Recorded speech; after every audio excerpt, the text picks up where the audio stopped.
자, 또 이어가도록 하겠습니다. 빈섬에 이제 나머지 사람들을 이제 남겨두고 허생이 글을 아는 사람들을 그 배에다가 태워서 다시 이제 조선으로 돌아오는 장면이 나왔었죠. 70조 전개 세 번째 내용부터 계속 이어가도록 하겠습니다. 무트로 나온 허생은 나라 안을 돌아다니며 가난하고 의지할 곳이 없는 사람들을 구제하였다. 돈을 그렇게 써도 아직 은자 10만 냥이 남았다. 이 돈이면 변씨에게 빌린 돈을 갚을 수 있겠군. 허생이 변씨를 찾아가서 보고는 나를 기억하시겠소이까 하고 묻자 변씨는 깜짝 놀라며 말했다. 그대의 얼굴색이 조금도 나아지지 않은 걸 보니 혹 만금을 다 털어먹은 건 아니오. 그러니까 변씨가 허생이 그지 조선으로 다시 돌아왔을 때 그러니까 변씨한테 이제 빌린 돈을 갚기 위해서 변씨를 다시 찾아갑니다. 근데 처음에 이 변씨에게 돈을 빌리러 갔을 때 어떤 모습하고 그지 지금 다시 찾아왔을 때 어떤 허생의 모습이 그 모습이 이렇게 변하지 않았으니까 그지 이 변씨가 이제 물어보는 거죠. 혹시 자기가 빌려줬던 그 돈을 다 이제 실패했는 건 아닌가, 다 틀어먹는 건 아닌가 이런 말을 합니다.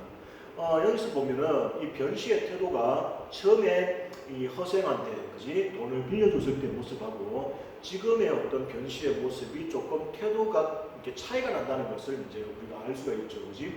처음에 허생이 이제 변씨에게 돈을 빌리러 갔을 때 지금과 마찬가지로 아주 깨재재한 그런 어떤 모습이었습니다. 근데 그런 모습을 보고 허생한테 선뜻 돈 만냥을 갖다 빌려줬던 변씨였죠. 그리고 주변에 있던 다른 사람들한테 그 모습으로 사람을 판단하지 마라. 그지? 저 사람은 생긴 거는 그 모습은 저렇게 뭐 거지꼴을 하고 있지만 어떤 하는 말이라든가 행동이 정말 당당한 그런 어떤 모습을 보이고 있기 때문에 저 사람은 믿을 만하다. 그지? 뭐 하려고 하는 어떤 일이 정말 큰 일일 것이다. 이렇게 얘기하면서 자기는 아주 막 대인배인 것처럼 이렇게 말을 했었습니다.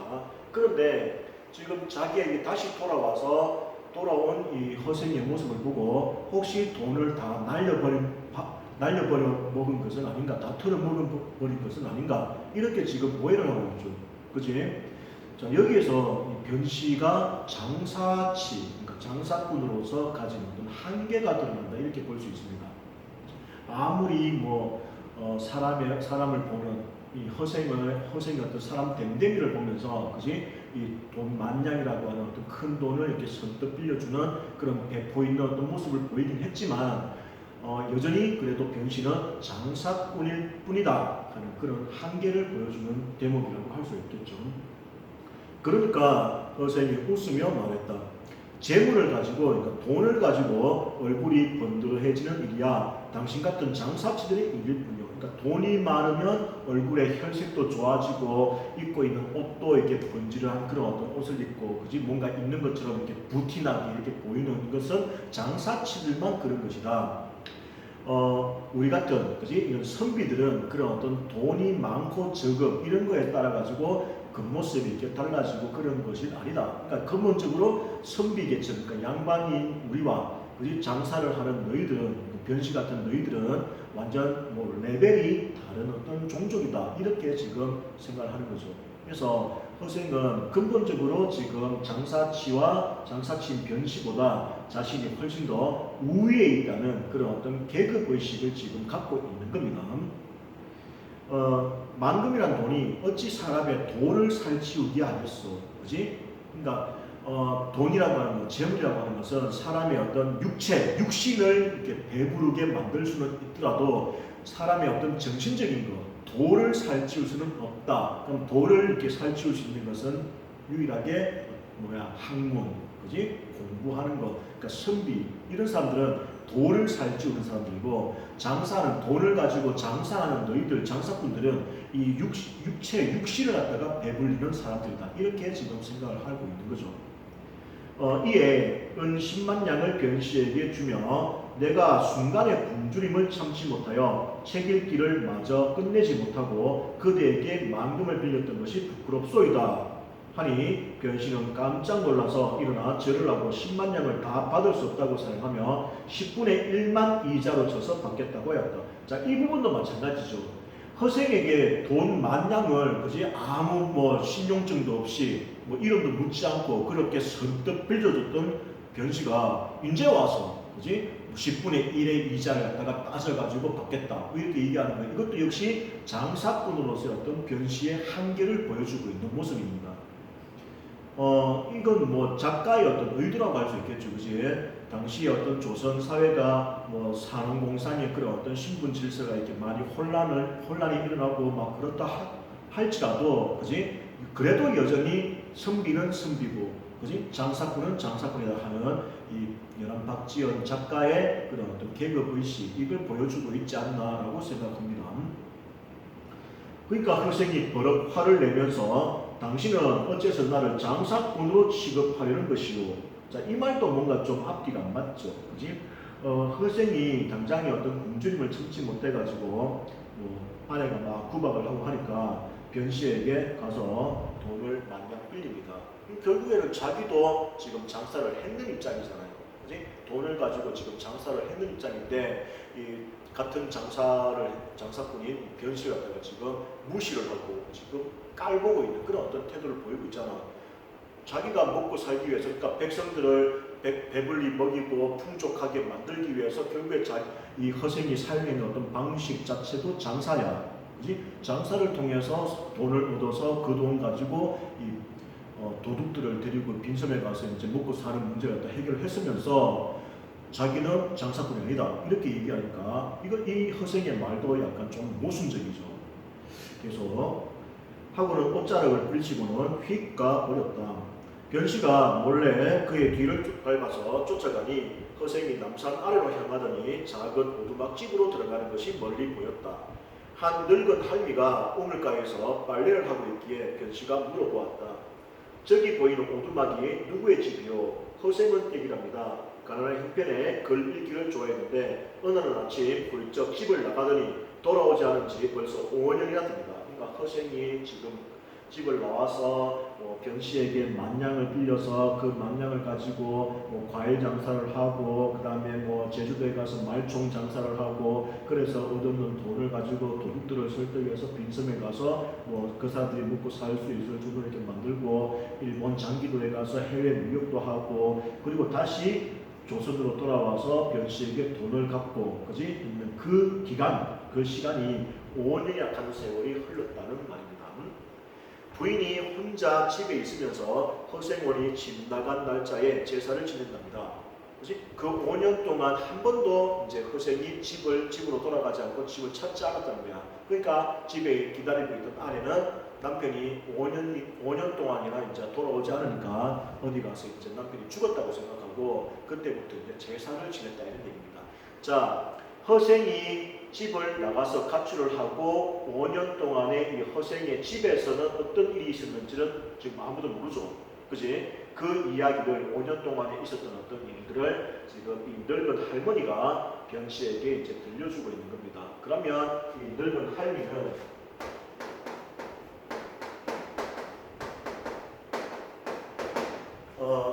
서술자를 대신해서 그제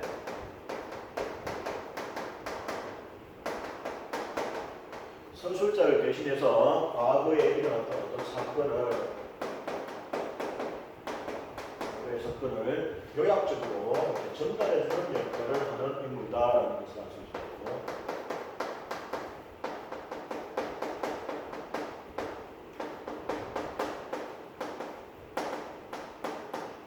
5년 동안에 일어났던 어떤 일들을 이렇게 몇 줄로 이제 압축해가지고 지금 전달을 해주고 있는 겁니다.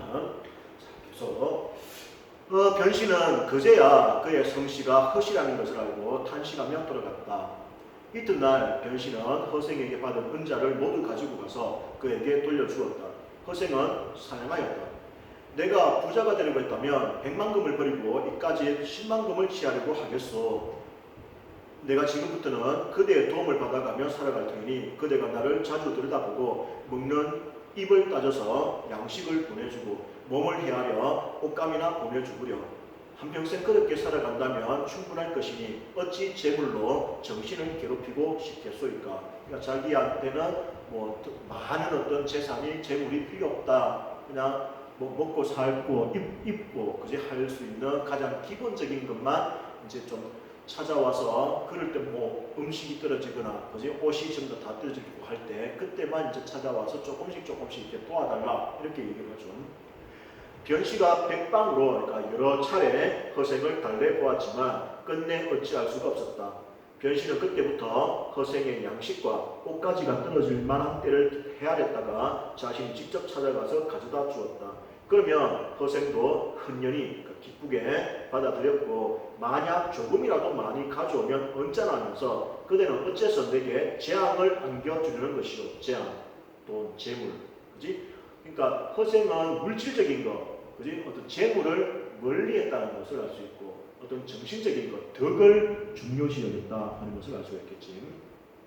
자, 여기에서 허생의 어떤 돈, 재물에 대한 어떤 이중적인 태도가 드러납니다. 이 돈이 필요하다 하는 거, 그지? 이거는 지금 허생이 인정을 하고 있죠. 사람들이 기본적인 어떤 의식주 문제를 해결하고 먹고 살아가기 위해서는 이 화폐, 돈이라고 하는 것이 필요하다. 그래서 장사를 해야 된다. 그지? 그래서 본인도 이 도둑들의 어떤 무리를 데리고 가서 그 사람들이 기본적으로 이렇게 살아갈 수 있는 어떤 생활의 어떤 여건을 만들어주기 위해서 장사를 합니다. 그래서 이 돈이 가지고 있는 어떤 필요성에 대해서는 인정을 해. 근데 또 막상 이제 변씨와 같은 그런 장사꾼하고 자기는 이렇게 딱 거리를 두면서 그지? 나는 비록 장사를 하긴 했지만 나는 선비다, 양반 사대부다 이런 어떤 의식이 강하죠. 그래서 이런 물질적인 것, 돈을 가지고 나를 뭐 정신을 살찌울 수 없다, 그지?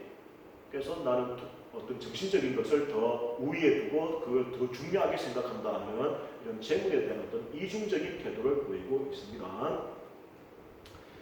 자, 그리고 술을 가지고 가면 더욱 기뻐하며 서로 취하도록 실컷 마셨다. 이렇게 몇 년을 지내자 두 사람의 정분이 날로 두터워졌다. 그러니까 허생과 변씨가 이제 자주 만나면서 사이가 가까워지니까 그때서야 이제 변씨가 자기가 궁금했던 내용들을 이제 허생에게 묻습니다. 어떻게 그 5년이라고 하는 그 짧은 시간 동안에 그렇게 큰 돈을 벌 수 있었느냐? 그러니까 큰 돈을 벌게 된 어떤 계기를, 그지? 원인을 물어보는 거죠. 어느 날 변씨가 조용한 틈을 타서 어떻게 5년 만에 100만금이라고 하는 큰 돈을 벌어들였는지 물어보았다. 허생이 대답하였다. 그것이 아주 알기 쉬운 일이요. 조선이라고 하는 나라는 배가 외국으로 통하지 못하고 해외 무역이 이루어지지 못하고 수레가 나라 안을 다니지 못하기 때문에 수레가 나라를 뭐 자유롭게 못 다닌다. 그러니까 유통 구조가 취약하다는 얘기입니다. 교통도 불편하고, 그렇지? 그래서 모든 물품이, 모든 물건들이 이 안에서, 나라 안에서만 생산되고 그 안에서만 소비됩니다. 외국과 무역이 자유롭지 못하고 또 물건이 이렇게 유통되는 그런 구조가 아주 취약한 상황이다. 그래서 나의 이런 사재기 방식이 성공할 수 있었다. 이런 얘기죠. 대저, 무릇, 천냥이라고, 천금이라고 하는 돈은 작은 돈이기 때문에 물건을 모두 사들일 수가 없지만 그러나 이것을 10개로 쪼개면 100냥이, 100금이 10개가 되어서 10가지 물건이야 충분히 살 수가 있겠지요. 물건의 단위가 가벼우면 굴리기가 쉽기 때문에 이렇게 관리하는 것이 쉽기 때문에 설령 한 가지 물건이 미친다 하더라도 나머지 9개 물건으로 재미를 볼 수 있답니다. 자, 예를 들어볼까요? 야한테 뭐 돈 1000만 원이 있다. 그지? 이 1000만 원을 가지고 10가지 품목을 사는 겁니다. 그지? 뭐 A라고 하는 물건, B라고 하는 물건, C라고 하는 물건을 조금씩 다양하게 이렇게 사는 거야. 그래서 이 물건들을 갖다가 이제 팔아서, 그지? 뭐 A라고 하는 물건에서 뭐 죗값을 못 받고 뭐 실패할 수도 있겠죠. 근데 다른 품목에서 어떤 이윤을 얻어서 그걸 플러스하고 뭐 손해 보는 거하고, 그지? 또 이익을 받는 거하고 이걸 갖다가 플러스 마이너스해서 결국에는 어떤 아주 작은 이런 이익을 취하고 가는 그런 장사 방법. 이게 보통 소매상이라고 해서, 그지? 보통 평범한 어떤 장사꾼들이 하는 장사 방법입니다. 다품종, 그러니까 여러 가지 가지 어떤 품목들, 그지? 이것들을 어떻게 많이 작게, 그지? 소량 작은 숫자의 어떤 양을 팔아서, 그지? 이익을 얻는 방식. 다 품종 소량 판매 방식. 이게 이익은 크지 않지만, 그지? 이익은 크지 않지만 크게 손해 볼 어떤 위험성도 적잖아. 그러니까 이게 뭐야? 안정적인 투자 방식이죠.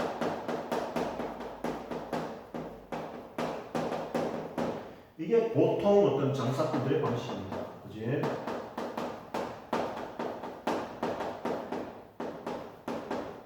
보통 장사꾼들이 하는 방식이야. 자, 그 밑에 이런 장사 방법은 정상적으로 이익을 취하는 방법이고 안정적인 어떤 투자 방식이고 작은 장사꾼들이나 하는 수단이지요.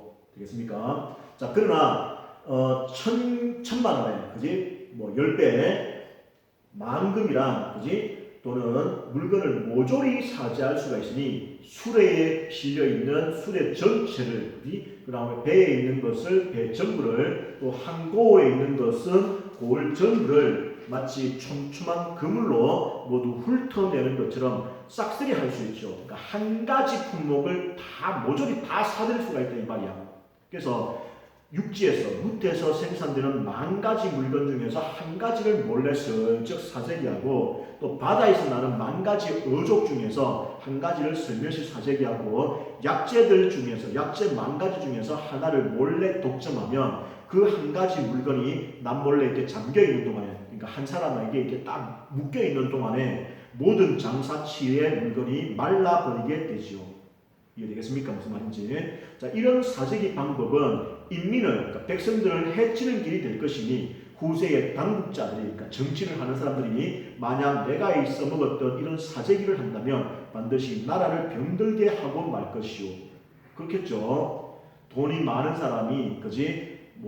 전국에 있는 모든 물건들 중에서 한 가지를 혼자서 독점해버리고, 그래서 다른 사람들은 그 물건을 갖다가 구할 수가 없으면, 그지? 이 사람이 부르는 것이 값이 되는 거잖아. 그지?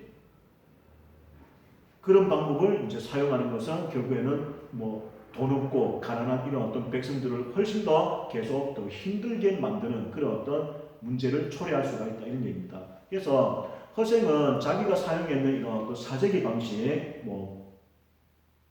매점매석, 독점이라고 하는 이런 어떤 방식이 나라의 어떤 경제에 미치는 어떤 나쁜 영향을, 악영향을 알고 있었다는 거죠. 그지? 알고 있었는데 그런 어떤 방식을 썼던 것은 자기가 꿈꾸었던 어떤 이상적인 어떤 나라를 한번 건설해 보기 위한 하나의 어떤 수단, 도구로서 이용을 했는 것이지, 그 돈을 많이 벌어들이는 것, 이것 자체가 근본적인 허생의 어떤 목표는 아니었다는 것을 알 수 있습니다. 그리고 이제 또 변씨가 그 다음 질문을 이제 합니다. 그대는 처음에 내가 돈을 구워줄 것을 어떻게 알고서 나를 찾아와서 돈을 빌리려고 했던 것입니까? 그러니까 내가 돈을 안 빌려줬으면 어떻게 할 거냐? 그지? 내가 돈을 빌려줄 것을 알았느냐? 이런 얘기죠. 꼭 그래만 내게 돈을 빌려줄 뿐 아니라 만금을 가진 사람이라면 누구라도 모두 빌려주었을 것이요. 나 스스로 요량해봐도, 내가 스스로 생각해봐도 내가 가지고 있는 재주는 100만금이라고 하는 그 금을 벌어들이기에 충분합니다. 왜? 조선의 어떤 이런 유통구조가 취약하다 하는 것을 알고 있고, 또 해외의 어떤 무역이 이루어지지 않아가지고 한 곳에서 나는 물건이 한 곳에서만 소비된다 하는 그런 사실을 내가 알고 있기 때문에, 그지? 그 방법을 쓰지 않았을 뿐이지 머릿속으로는 이미 이 조선의 어떤 상황을 다 꿰뚫어서 알고 있었단 말이야. 그런 상황에서 꼭 변씨가 아니더라도 어느 누구에게라도 돈 만냥을 갖다가 이렇게 구하면은 그걸 가지고 이 방법을 꼭 반드시 성공시킬 수가 있다는 그런 확신이 있었다는 거죠. 그러나 되고 안 되고는 하늘에 달린 것이니 성공하고 성공하지 못하고, 그러니까 돈을 빌리고 못 빌리고, 또 나를 믿어줘 가지고 돈을 빌릴 수 있고 못 빌리고, 이런 것은 모두 다 하늘에 걸려 있는, 하늘이 정해하는 것이니 난들 어찌 미리 알 수 있겠습니까? 내가 변씨 당신을 찾아갔을 때, 그지? 당신이 나를 알아보고, 그지? 저 사람이 정말 생긴 거는 겉모습은 저렇게 초라하지만은, 그지? 대단한 뜻이 있구나 하는 것을 나를 알아봐 주는 사람이 있으면은 나를 믿고 뭐 돈을 갖다가 빌려줬을 거고, 그지? 근데 그렇게 하는 거는 모두 다 하늘이 정한 것이다. 그러니까 남들 그거 미리 어떻게 알았겠느냐 이런 얘기죠. 자, 여기에서 허생이 가지고 있는 어떤 가치관이 나타납니다. 그지? 모든 것은 다 하늘의 뜻에 달려 있다라고 하는 운명론적 어떤 가치관이 드러나고 있는 부분이죠. 운명론적 가치관. 그러므로 나를 능히 활용하는 사람은 내가 가지고 있는 어떤 능력을, 그지? 활용하는 사람은 복이 있는 사람일 것이고, 그 부자는 반드시 더욱더 큰 부자가 될 것입니다. 이것은 하늘이 명하는 것이지요. 그러니 돈을 빌려주지 않을 수 있겠습니까? 그러니까 어느 누구라도 나를 제대로 이제 알아보는, 그지? 하늘이 돕는 사람이라면 나한테 무조건 다 돈을 빌려줬을 것이다. 이런 얘기죠.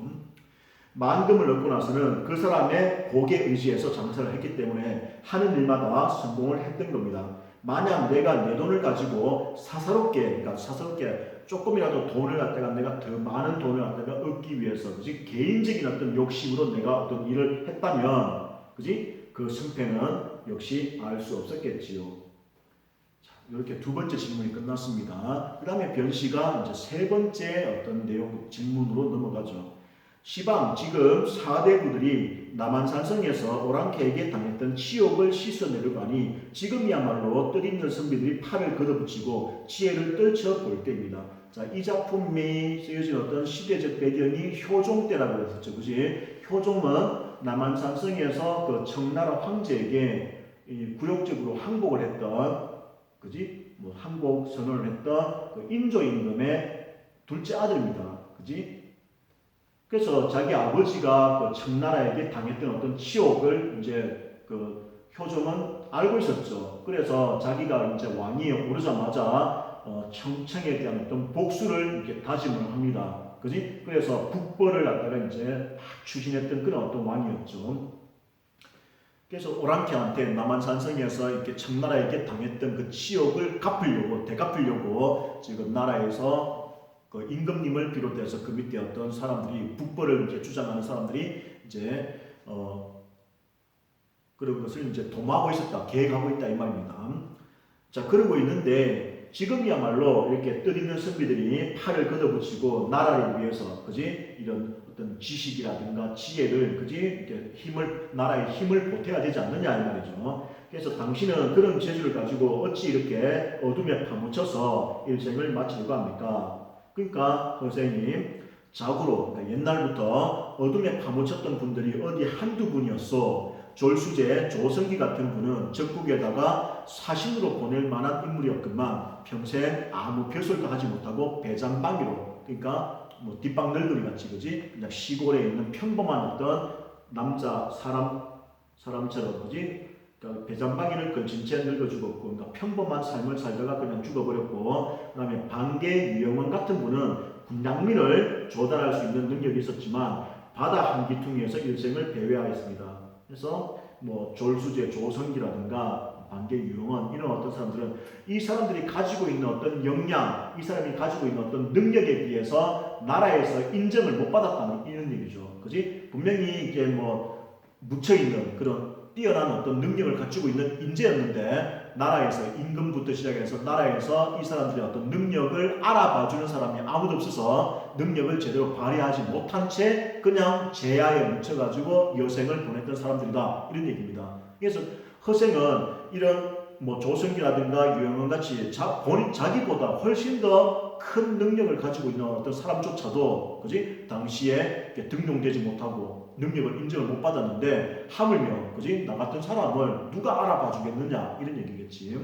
그래서 나 같은 사람이야 그저 장사나 잘하는 사람입니다. 장사를 해서 번 은자로는 구왕의 모가지라도 사기에 충분한 돈이지만, 장사를 해서 엄청나게 많은 돈을 벌었지만, 그지? 그러나 바다에 던져버리고 까닭은 이 조선이라고 하는 좁은 나라, 또 뭐 경제가, 그지? 이렇게 취약한 이런 나라 안에서 도무지 그 큰 돈을 쓸 데가 없었기 때문이었지요. 그지? 자, 이렇게 변씨가 허생에게 궁금했던 어떤 내용들, 자, 다시 한번 정리해볼까요? 첫 번째, 어떻게 해서 그렇게 큰 짧은 5년이라고 하는 어떤 시간 동안에 큰 돈을 벌 수 있게 되느냐? 그것은 허생이 조선의 어떤 현실을 정확하게 그지 잘 파악하고 있었기 때문에 장사에서 성공을 거둘 수 있게 되는 겁니다. 그러니까 조선이라고 한 나라가 뭐 외국에 그지 배가 통하지 않고 해외 무역이 이루어지지 않고 그지 한 곳에서 나는 물건이 그 지역에서만 이렇게 소비가 되는 취약한 유통 구조를 갖고 있었기 때문에 이 사재기라고 하는 어떤 방식을 통해서 많은 돈을 벌 수 있게 됐다. 그런데 허생은 스스로가 자기가 썼던 이런 사재기 방식이 나라를 망치는 그지 그런 문제점을 갖추고 있는 어떤 방식이라는 것을 자기는 알고 있었다. 그래서 돈을 벌려고 하는 어떤 목적이 아니라, 그지? 자기가 한번 펼쳐보려고 하는 어떤 뜻을, 그지? 이루기 위한 하나의 어떤 수단으로서 장사를 사용했다. 이렇게 이해했습니다. 그럼 두 번째, 변씨에게 찾아와서 이제 만냥을 빌렸을 때 자신이 돈을 꼭 빌려줄 거라고 이제 미리 알고 있었느냐? 그 질문에 허생은 변씨 당신뿐만 아니라 내가 가지고 있는 어떤 능력을 내 스스로 믿고 있었고 또 나를 도와주는 그지 나를 도와주는 사람은 하늘이 돕는 그지 복을 지니고 있는 사람이기 때문에 그 사람은 무조건 나에게 돈을 빌려줬을 것이다. 그지? 그래서 모든 것은 다 하늘이 정한 어떤 운명에 따라서 움직인 것이니까 나는 성공을 할 수밖에 없었다. 이런 얘기를 합니다. 그지? 그럼 세 번째 질문은 자, 병자호란 이후에 그지 나라에서 청나라에 대해서 치욕을 갚고자 국보를 갖다가 지금 추진하고 있는데 이 허생과 같은 이런 재능을 갖추고 있는 사람이 나라 일을 갖다가 이제 도와줘야지 이렇게 제야에 묻혀 있으면 안 된다 하는 그런 어떤 이야기를 하니까 뭐 다른 조석이라든가 유영은 같은 이런 어떤 인물을 이제 예를 들면서 그런 뛰어난 능력을 갖추고 있는 사람들도 이 나라의 조정의 어떤 사람들이 알아봐주지 못하는데 그 능력을 인정하지 못하는데 나 같은 사람의 어떤 능력을 인정해 주겠느냐? 그러니까 당시에 어떤 조정에 있는 이런 높은 벼슬에 있는 그지 높은 권력이나 지위를 갖고 있는 이런 사람들이 인재를 이제 알아보는 어떤 눈이 없다. 인재를 제대로 등용을 못한다 하는 그런 문제점을 지금 비판을 하고 있죠. 자, 여기까지가 전개의 세 번째 내용이었습니다. 자, 잠깐 쉬었다 갈게요.